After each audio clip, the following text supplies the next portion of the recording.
our September Policy Committee meeting, and we're going to go right to the agenda, starting with 1.01, and I'm going to hand the floor over to our Deputy Superintendent, Ms. Onyx Peterson. Thank you. So for the first agenda item, we have 5411. This is something periodically we would like to talk to the board about, let you know how it's going. Also, we needed to ensure that we have just some clarity because we did have a couple of portions of the policy that were implemented over time. So just for readability of the policy, we cleaned it up a little bit. One of the first things that we cleaned up was to take out some of the things that we're phasing in. And one of the things that the administration would like to propose is surrounding the the probationary. So the majority of the policy I did include for the board's review, both what the original policy is with the red lines and then the proposed 85% for the promotion. So currently right now with athletic promotion, we have students that must earn an 80% from the prior school year. What we're finding in fall athletics right now is that many students have earned the credit requirement. They have academically qualified to participate, but they are just below the threshold of the 80%. So these are students that, for whatever reason, did not get the 80%. We do know within the current policy now, for those students, they can appeal to the superintendent to consider whether or not they can participate or be on probation. But we are thinking that in the future, as we move on to fall and to spring athletics, that we still want to be the center of the eligibility to be around athletics, to allow that flexibility. We don't have many students that do not qualify, but in those rare cases, we do have some students that are just below the attendance, but have academically earned their credits and are on track. And we would hate to see it be an exclusionary policy, but one that encourages students to participate and be able to fully participate. Also, we think that it's important to have students, once after the first quarter, that they maintain the 85%, which is what we require for all students who do participate, to have that 85%.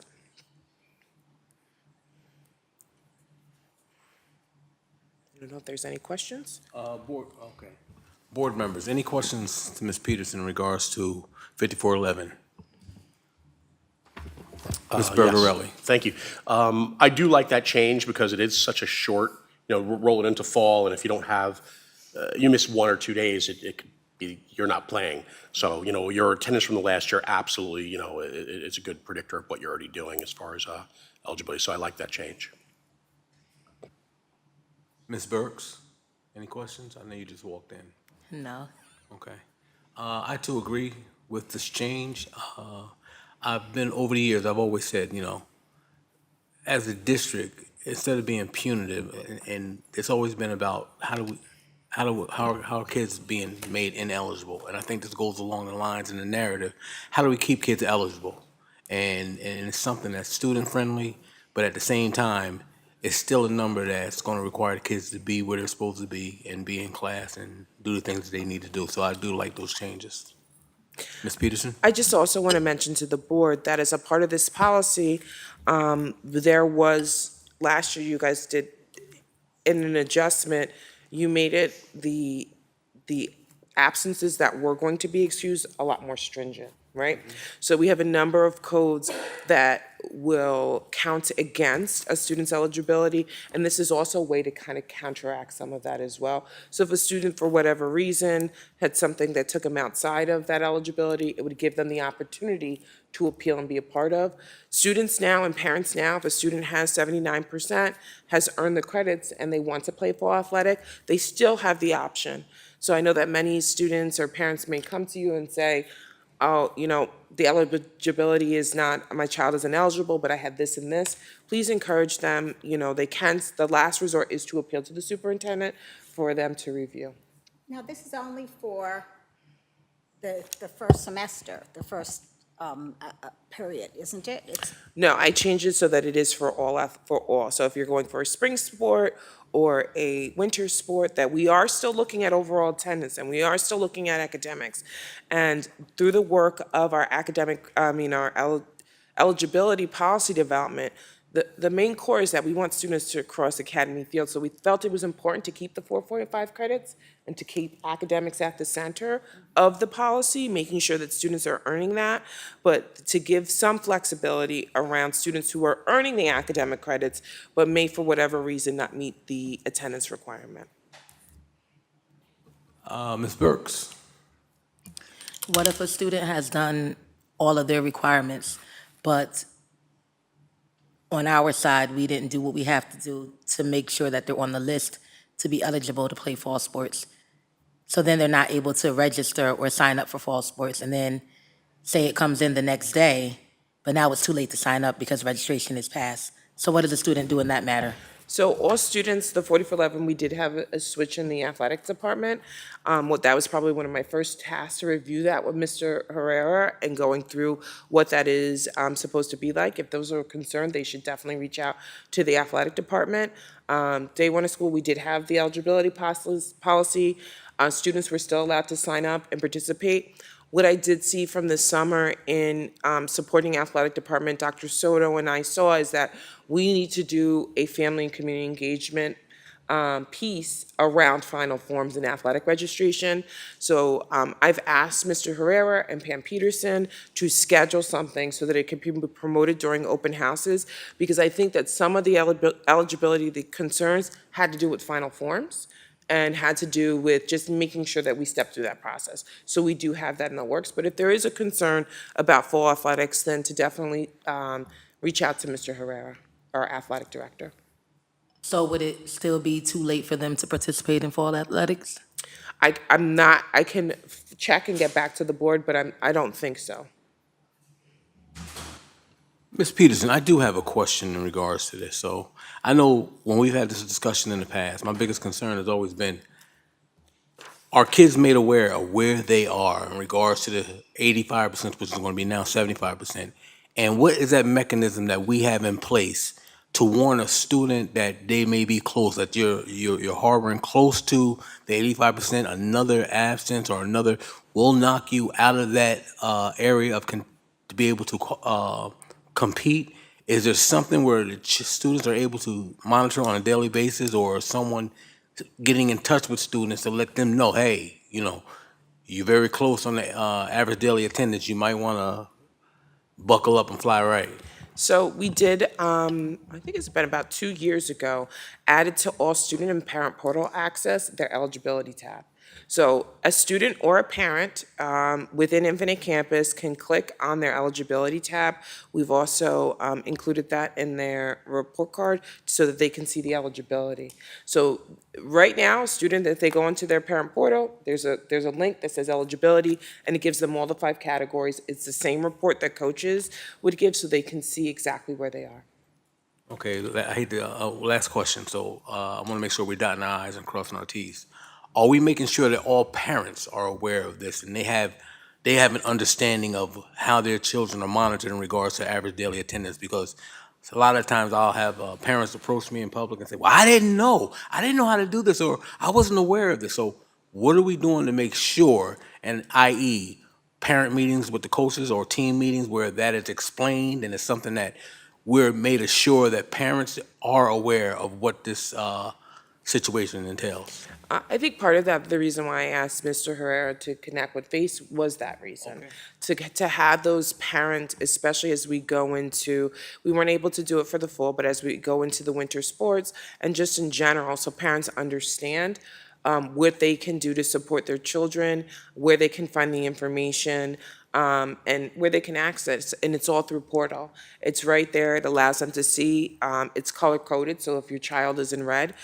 Also to discuss the importance that if you have a doctor's appointment and you take your child out of school, you need to provide a note for that, so that it won't count against them. So that's all are gonna be things that are reviewed with them at that meeting, and I really want the dates for open house so that parents will know if there's a question about that they can speak about it. And also, it's something that I definitely feel that we can, I know that it's in the coach's manual, but to just reiterate that through Mr. Herrera. Thank you, Ms. Peterson. Any other questions, board members? Margot, Ms. May, I'm sorry. I'm Margot also. Is there a date by which they have to reach that 85%? So the 85% in the probationary, by the end of the first marking quarter, we would like to see it to be 85%, and we want it to be maintained. Do we need to put that in here so that there is knowledge that that's what Okay. they're expected? Yep, I think that, did I take it out of this one? I might have, but that needs to be in there if I neglected it. That's a good point, Margot, because as the year begins, you have a short window. Yes. And one absence can really knock you out of contention. So that's a very good question. Thank you. Any other questions, board members? Next item, Ms. Peterson. Okay, So point of order, Your phone to call. I for the left next, my for phone this, in the office. for this policy, is it going to the first reading at the next meeting on the 30th of September? yes, that would be my recommendation. Mr. Howard, this is a first reading on the next board meeting. Thank you. Thanks. So the next thing that we have is the student fraternization policy. This was actually recommended for us to have the policy that Mrs. May developed at our recommendation based on some of the things that were and then the next, and when we were discussing this last week, one of the things that was asked is that a regulation be developed around the training and around the different, how the training would work, who would be responsible for what. We do think that the privatization policy, we're starting to see that school districts are. Oh, I was off the mic. School districts around the state have been putting in these type of guidelines to make sure that staff are aware of what fraternization is, what the boundaries are. It's also an important thing that we're seeing just in different events that may come up through desk and discipline. There were questions about that. Dr. Freeman Mack is here, who recommended this policy. And this is the regulation, so if you want to go through what we're recommending for the policy and regulation, and this is how we would implement it. Ms. Mack, Dr. Mack, would you like to speak to this? So I attended a meeting with NYSER, and so there are 254 school districts, more or less, within the state of New York that are creating fraternization policies because they feel that there is a need to. The one thing that I would just like to ask is if in that first top area, when it talks about all district employees, including full-time, part-time, and substitute staff, is it possible if we could add all social media activity, including posts, comments, direct messages, and other online communication? Employees and affiliates must not engage in personal or non-professional interactions with students, nor post, display, or make references to district students in any manner that is inappropriate, unprofessional, and not expressly authorized for educational purposes. Is that for the regulation or for the policy? For the policy, ma'am. Okay. Look, can we bring up the policy? Oh, you don't have the policy? I just have the regulation. Okay.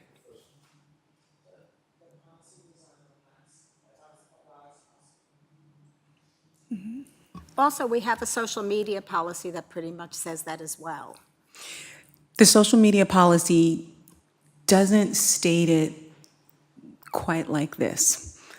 And fraternization, I think that there's a thin line between it, and kind of feel like we just need to create some protections for our students. We did bring the social media policy back last time when we started to speak about that, but I didn't feel it was the appropriate place to put it, and that's why I didn't bring the social media policy back. We're speaking about social media in terms of fraternization, and and I'm sure we are sometimes getting notified from parents and different community members about students on pages that they're not approved of. So we want to just protect the students and protect the district and inform the staff to say there are different ways in which you can promote and to try to start drawing that line. Ms. May, how does this stand from a legal perspective and protection? Yeah, I would Yes. like to see it also. Okay, although it- okay. But you have a right to tell staff members that they can or cannot do something when it involves a student, because students are in a very protected class. And staff members, should be required to use only school-approved means of communication with students. Board members, any questions?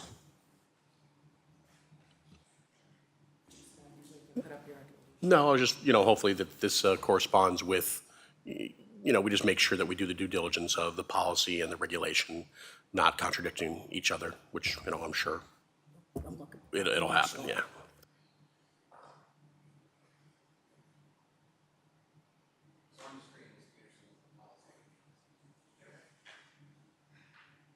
Dr. Freeman Mac is going to put is going to send you the addendum.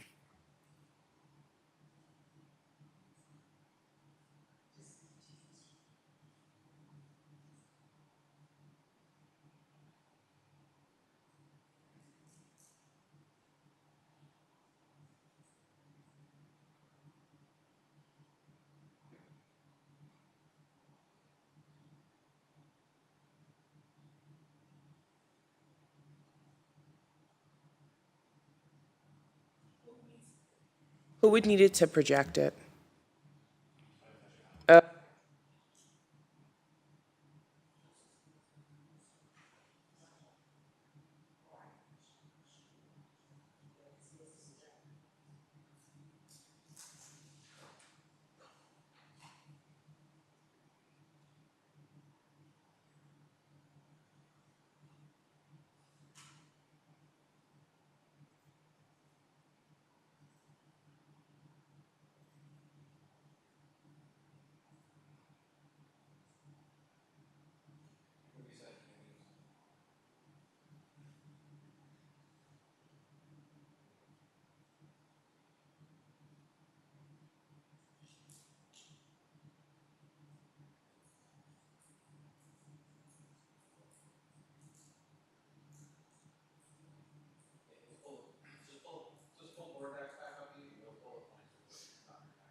I'm going to put it up here, Margaret, for us to read it.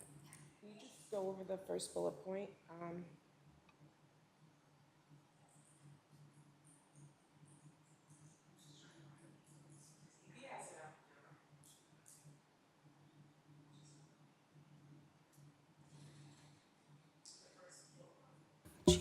The first bullet point is the same one that's from the, so from the top of the policy, this regulation applies to, that first bullet point is the same one that is there. All district employees. Hang on a second. The, including full-time, part-time, and substitute staff. Then the second one was volunteers, third-party contractors, consultants, and any individuals working on the behalf of the district. It's the same. So the first three bullet points, I believe, are the same. The one I am suggesting to add is the fourth bullet point. All social media activity, including posts, comments, direct messages, and other online communication, employees and affiliates must not engage in personal or non-professional interactions with students, nor post, display, or make reference to district students in any manner that is inappropriate, unprofessional, or not expressly authorized for educational purposes. Board members, any questions in regards to that? Okay, thank you, Dr. Mack.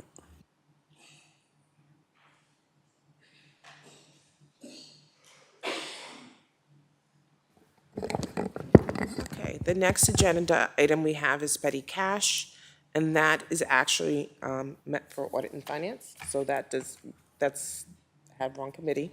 So my apologies. For point of order, can we just go back to the fraternization? That's a first read on the 30th? Oh. Yes, it is. Thank you, sir. So I'm going to go on to 1.404. So what we're seeing in the internet-enabled devices is that we have another policy, the 5695 policy, that is a duplicate of 5137. We created the bell-to-bell.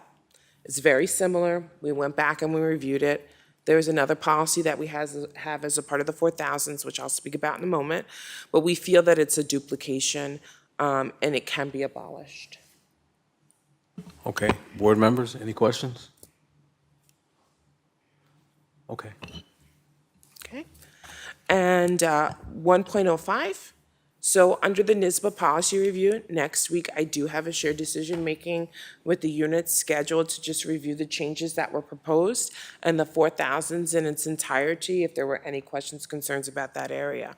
So we do have the recommendations that the board has given the community, I think it was in June, to look at some of those changes. Many of those changes were just basically language areas, but within that body of policies is also the student use of instruction, computer use of instruction policy, which also will be changed based on the bell-to-bell regulations that have been set. So at our October meeting, my hope is to have those changes for the board to review and then to move forward to the board for a first read and adopt. Board members, any questions? Okay, all right, thank you, Ms. Peterson. And in my initial conversations with the units, they were definitely concerned about the 5,000 area of the policy. 5,000s of the policy is all about student. It's all about students. It is imperative that we also have the shared decision-making. So my plan after the 17th, because that section is so dense, to give a board feedback from the policy on how we should review. It's also important to know with student policies, sometimes there's an implementation period. So there may be certain policies that I may ask the board to consider a year ahead of time. So for instance, if you are trying to change your promotional policy, I may ask you to start the following year. Or if there's a policy that may impact grading or how you view a certain academic portion, sometimes it's better if we implement it so that we can notify parents, we can change systems, we can get that out. So for certain policies, I may also recommend that because it does have a big impact on how students and teachers govern their day-to-day. Thank you, Ms. Peterson. Board members, any questions? I will entertain a motion to close. Second? Our next meeting will be October 14th. There's been a motion to adjourn. Roll call, Mr. Clerk. Say aye.